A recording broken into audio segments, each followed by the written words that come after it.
Hi, and welcome to another one of Ethan's engineering videos. Today we're going to be taking a look at explicit differentiation, and specifically we're going to be doing a von Neumann instability analysis of said explicit differentiation. Before we get started, we're going to need to talk about this common knowledge, and I say common knowledge even though it's not common, but it's provided to us via Professor Carlos, and more specifically can be double-checked by you.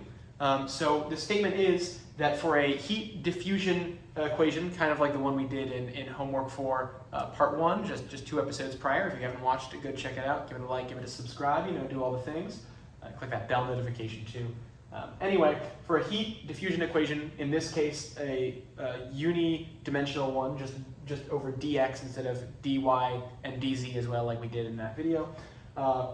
For this equation, alpha times the second derivative of temperature with regards to that single linear spatial direction, that will be equal to the change in temperature over time. And that non-trivial differential equation is in fact matched by this function for temperature as a function of position and time, which is equal to e to the power of I k x multiplied by e to the power of negative alpha k squared t. If you were to take this and this formula right here, this function, and you were to take the derivative of it with respect to time once, and the derivative of it twice with respect to position dx, you'd find that those two equations only differ by a factor of alpha, which is what we're looking for. So I'm gonna count down. You can pause the video. I'm gonna give you 3 seconds to do that quick little differentiation test and compare and make sure that they are in fact only differing by a factor of alpha. So 3, 2, 1. All right, well, I hope you enjoyed that quick little differentiation break. I really did. Really, really great for me. Anyways, the point is, this is true. You can check it yourself. You better have checked it yourself. If you're taking things that YouTubers say for granted without checking it first, you're very, very silly, and that's not very safe. So you should be double checking everything you see online. Capiche? Caposh. All right. Anyway, getting into our explicit differentiation, we're going to be looking at the function we used in homework 4, part 2, the previous video. So that function said that the temperature at point j and n plus 1, so our central point at a increased time step, is equal to r times t times j minus 1 n, so the adjacent point at the previous time, plus 1 minus 2r t j of j comma n, I forgot a comma there, my bad, j n, our central point, plus r times the other adjacent point, temperature at j, j plus 1, and j plus 1 n. So this was the equation we used. I wrote it kind of slanted, but it's fine because it leaves me room to fit some information up here you may have forgotten. R is equal to our time step size, delta t, multiplied by our alpha. Alpha should look like that. All divided by our delta x, our dimensional, our length step size squared. I'm going to put that in a little box. And also important is what delta t and delta x are. So we take from this equation, not from this equation specifically, but in application to this question, we took the position we're at, x, and split it into a bunch of differential groups, which we called j delta x. So j is just some integer, and delta x is our step size, and we did the same thing with our time t, which was equal to n delta t. And you can see those two right there are kind of the bridge that connect us to our function up top, temperature as a function of x and t, position and time, and this to an iterative process between our, iterating along the length of our single-dimensional heat transfer conduit, I guess would be the word for it, and time as a incremental, snapping some stated period size. So that's what we need to know. This is what we did in our previous video. What we're doing in this video is we're going to try to take this, which uses 3 data points, right, our central point and its 2 adjacent points in the past to calculate the central point's future temperature, and we're instead going to describe our central point's future temperature from our central point's actual temperature, in the past, multiplied by some multiplicative factors. So we're going to try to go from 3 data points to 1 data point to instead 1 data point to 1 data point. And we're going to do that using this equation right here. That's why we have to know it. So if you were to write out what t at position j at time n were equal to using this equation, you'd see this. T at j n is equal to, well, it'd be e to the I kx, so we'll write that out, e to the I k, but wait, we're not using x. We don't have an absolute position. What we're using is our incremental, right here, our incremental and our explicitly differentiated positions right here. So instead of an x, we're just going to use what we wrote. I'm going to put it in, I'm going to put delta x here, and in parentheses, I'm going to put j. And right here, I'm going to do the same thing with e to the negative alpha k squared, and then instead of t, we're using delta t, and we're using an integer number n. So this is what our temperature at our central point looks like at our starting time. Now, what's the difference between this point and our adjacent points, right? Well, obviously, our adjacent points are at different positions, incremental positions, j minus 1 and j plus 1, rather than our central point's position at j. So how would we get from this, if we were to switch to j plus 1, for example, how would that affect this equation? Well, obviously, our position increment just increased by 1, so all we do would be down here to increase this to j plus 1. But the whole point of this is to get these two adjacent points described by their relationship to our central point, more than just, oh, they're beside each other. And the way we can do that is using the power of exponents, specifically the properties of exponents. This j is not very visible, but that's all right. The properties of exponents tell us that if two bases are the same and you multiply them together with different exponents, those exponents will add together. E squared multiplied by e to the third is equal to e to the fifth, right? The 2 and the 3 that are the power of e are added together when those two e's are multiplied. And the same thing can be said here. Since t to the j plus 1 would be equal to e to the I k delta x j plus 1, you notice that these two terms stay the same despite j increasing. And we can distribute that to be I k delta xj and I k delta x being added together, if we distribute j plus 1 across those three multiplied terms. So you'd notice that the only difference between our starting point, I can get rid of our j plus 1 now, j plus 1s now, because again, this factor would stay the same, so it's kind of a non-issue, right? None of these change with time relative to each other, so I'll just, when I cross that out, you can just ignore it for now. I mean, it's still there, but not necessary for the terms of this discussion. The only difference right here is a factor of e to the I k delta x. Because again, this is a coefficient of 1. And so this coefficient with the coefficient of j, these three terms with the coefficient of 1, when you multiply them, the power of exponents can add them together to be j plus 1. So that's what we're going to do for here, and obviously the same thing would apply for j minus 1. It would just be a negative exponent instead of a positive one. So what we're going to do is we're going to rewrite this equation, specifically the right side of this equation, using this new notation. And instead of having three distinct points, we're going to use our central point multiplied by this positive or negative, so I can just say plus or minus, and I can make this one plus or minus. Our plus or minus j factor kind of shifter right there. So to rewrite that, I'm going to try to crouch down without getting more chalk dust on my knees. You see that t at j n plus 1 is going to be equal to, well, since they're all going to be in terms of our t at j and n, we can factor that out. So we have t at j and n, and I'll put a big bracket here because this is the kind of thing we've been working for the whole time, is what's going to be contained in this bracket. So again, the only difference between j minus 1 and j is that factor of negative, and same thing here for positive. So we would have r times, well, we've already factored the t, j, and n out, so all we'd be left with is e to the negative I k delta x. And then here, we factor that out, so we'd just be left with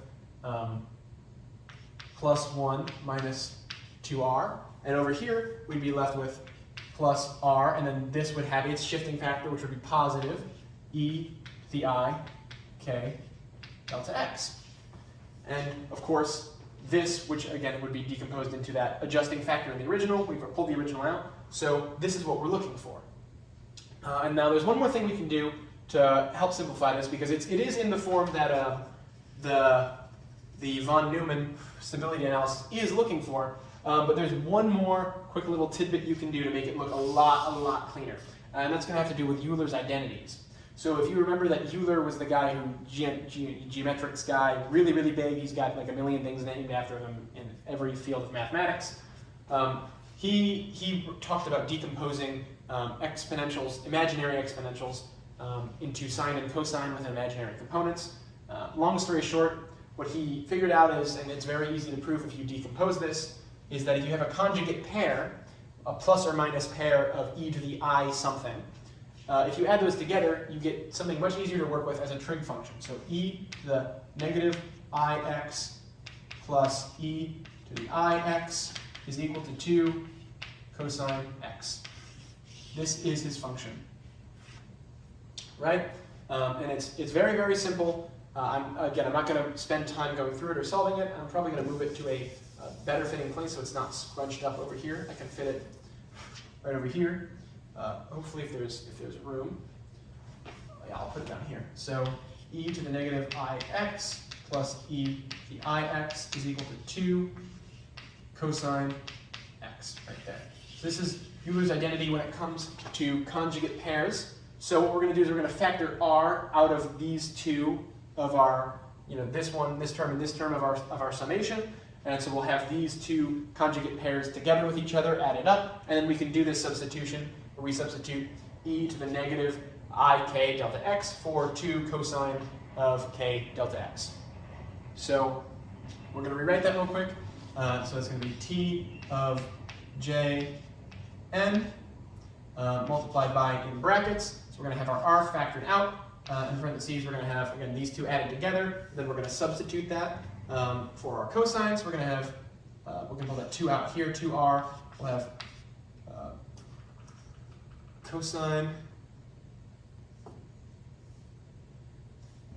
cosine of k delta x, parentheses, plus 1 minus, oh wow, that's really sloppy too, I apologize, reaching too much, minus 2r, all in brackets. So again, this is what we've been looking for.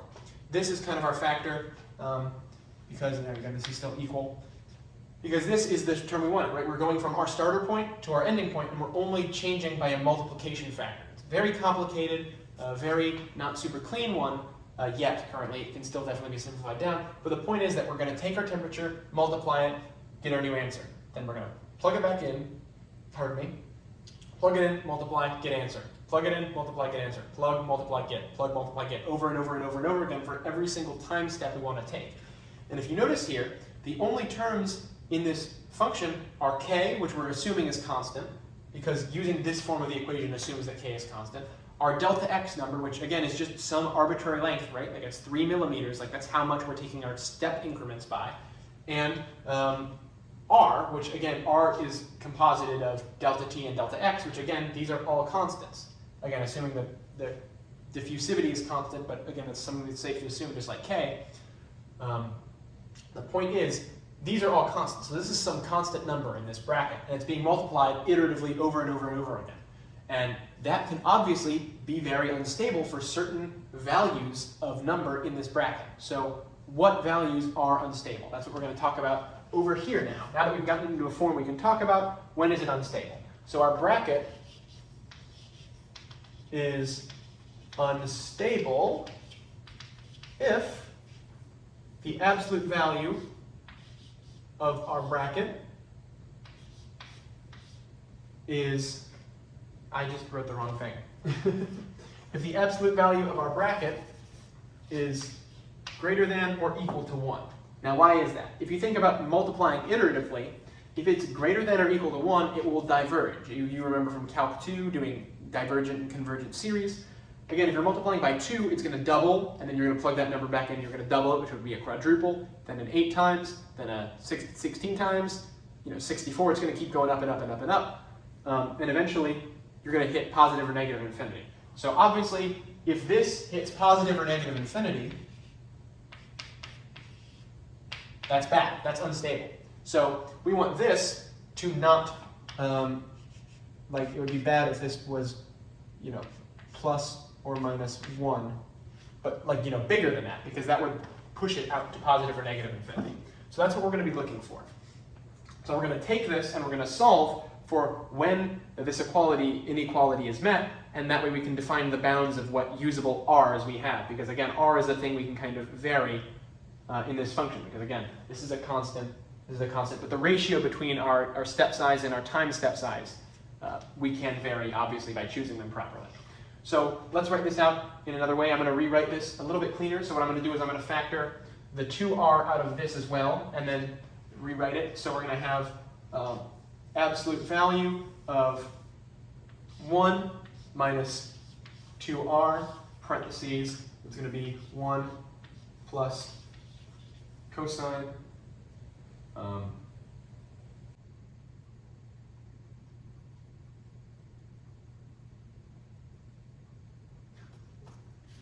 me double check that I'm doing this correctly. 1, and then we have our 2r cosine. I don't know why I go to parentheses, just write cosine again. I think that would make a lot less confusing to me personally. So it's 2r cosine plus 1 minus 2r. There we go. That I don't know why that single parentheses didn't literally change nothing, but in my head it is so much easier to read, and I actually understand what I wrote there. Before, for some reason, got all in my own head. Anyway, so we're going to factor the 2r out of those two right there. So we're going to have 1. Actually, if we factor a negative 2r out, so we do minus 2r, you can see that we'll get negative 2r divided by negative 2r is 1. 2r, that cosine, will give us a negative cosine, so we'll do 1 minus cosine of k delta x right there. So we have that, and then I just rewrote it twice. See, look at what I'm going. Look at what I'm doing here. Oh man, 1 minus cosine k delta x. I apologize for that, guys. I swear to everything holy, I do not have early onset dementia. So if this, the magnitude is greater than 1, that's when it's unstable. So we want it to be less than or equal to 1. It's unstable when it's greater than. If it's equal to 1, it will just be the same value, it will be steady state. So we want it to be less than or equal to 1. So now, if we split this up, obviously into its two components, what we're going to see is as follows. Double checking. Alrighty, good to go. So if we split that up, we're going to have two inequalities now. It has to be greater than negative 1, and it has to be smaller than positive 1, right? That makes sense. That means its magnitude is still within the 1s. And in this parentheses now, we're going to have 1 minus 2r times 1 minus cosine k delta x. So same thing. So what we're going to do now is we're going to subtract both sides by 1. So we're going to have negative 2 less than or equal to negative 2r, parentheses 1 minus cosine k delta x, in parentheses, less than or equal to 0. And now what we're going to do is we're going to divide by negative 2, 1 minus cosine k delta x. So when we do that, divide by negative 2, divide by negative 2, we're going to get a positive 1, but since we're dividing by a negative number, we have to swap the signs. And then we're going to get 1 over, well, this is just going to go to the bottom of the fraction, 1 minus cosine k delta x, with that in parentheses right there. That's going to be, r has to be less than that fraction. And on the other side, we're going to, again, divide 0 by a bunch of stuff. Doesn't matter. Anything, 0 divided by anything except for 0 is still 0. So we're going to end up with r, and again, we have to flip our signs, is 0. So we have our two results right here, this one and this one, except this one's written kind of sloppy. So while I'm talking, I guess I'll start rewriting it. So we have our two results. R must be greater than 0 and smaller than whatever this fraction is. So I'm going to put a box around this one because this is one of our final answers. And right next to it, I'm going to write duh, exclamation mark, because duh. Obviously, r has to be a positive number. It can be equal to 0, but let's look at why that is also kind of a garbage answer. Right? R is the ratio between our time step and our length step. And so if r is 0, that means our time step is 0, which means we're not advancing time at all. So we're running a simulation in which time is not passing, which is stupid. Also, these can't be negative because this is a time step. This is just some like amount of time. So some step length. So this can't be negative because this is just like 3 seconds and this is 2 millimeters. Like, and diffusivity can't be negative either because it can only be 0. Diffusivity must be a positive number just kind of by definition. You can't diffuse negatively. That doesn't make sense. So obviously, yeah, this has to be a positive number. It can be 0 technically, but doing that would be dumb. So essentially, like, yeah, no, you know, duh. There's nothing else to say besides that. This one, however, is a bit more complicated, and it may seem like we're kind of at a dead end because, well, obviously what this can and can't be depends on k and delta x, right? Our r depends on k and delta x, and so there's nothing we can do. But if you're thinking that, that's where you're wrong, because we can actually take advantage of the fact that cosine is, in and of itself, a bounded function. Just like right here, we're looking at the bounds of this whole thing inside of an absolute value, cosine is, in and of itself, bounded. We know that a cosine, no matter what's in there, so I'm going to put cosine of parentheses because, you know, it doesn't really matter what goes inside of the cosine for its bounds. The cosine as a function can only ever spit out values between +1 and -1 inclusive. So if we take a look at both of those extreme cases, we know that we'll have covered all the bases in between because no matter what, they will fit within this bounds. And so looking at our extremes, just like looking at the extremes of this, we'll look at the extremes of this as well. We're going to break it down into our 2 categories. So first, we're going to do +1. So if we go 1 over 1 minus, well, cosine of this, whatever, it can spit out +1, so that's this. So that gives us what? Well, 1 minus 1 is 0. 1 divided by 0 is not a number, it's infinity. And so r must be less than or equal to infinity. That's one of our options. So once again, I'm going to put duh with an exclamation mark because yes, r must be a number that is smaller than infinity. And every number is smaller than infinity. So duh. Then we come to our final one, which is going to be if we plug -1, our other extrema in. 1 over 1 minus -1. Well, 1 minus -1 is 1 plus 1, so that's 2. So that's going to be 1 over 2, so 1/2. So r must be, oh no, right at the end. Shoot, there we go. R, what's wrong with the chalkboard there, huh? It's illegible. It won't let me write there. R.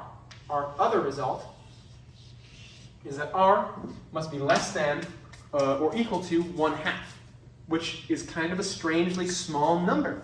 If you think about it, we know we're constrained within the positive numbers. We're constrained within infinity, so it has to be some positive number between 0 and infinity, but it also has to be between 0 and 1/2, which is very, very small considering how how this function is set up. Again, remember, r is the ratio, including the thermal diffusivity, but again, for the sake of our homework problem, the thermal diffusivity is 1, so we can effectively just kind of ignore it. It doesn't affect the actual value of r because at this point, with a thermal diffusivity of 1, it's just a ratio between delta t and delta x squared.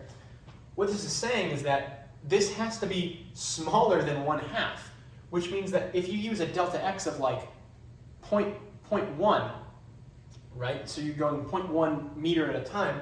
Well, that at the bottom of your fraction becomes 0.01.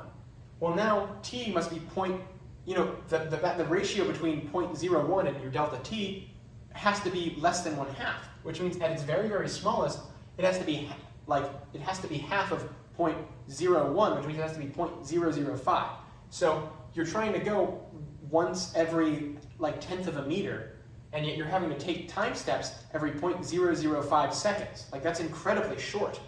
That doesn't work because that's an egregiously long time for, taking a fairly big step. So this is very annoying to deal with. I'm going to star that because that is our final result. This is kind of the interesting one. I mean, obviously all 3 of those boxes are our result, but that's the one that's really interesting, is that this r value must be less than or equal to 1/2, and if it goes above 1/2, your system will fall apart because this thing will iterate to infinity, and it won't give you any cohesive data. It will completely just not agree with reality at all. But that's the outcome of this fairly simple algebra problem. I appreciate you tuning in. I really hope you did our 1 and 2 extra little fun tidbits that we left for the audience. But thank you for your time. I really appreciate you watching. I appreciate the very, very, very small support of the 3 people who actually watch these videos. But I appreciate you tuning in to watch me. So I thank you, and I wish you a good evening.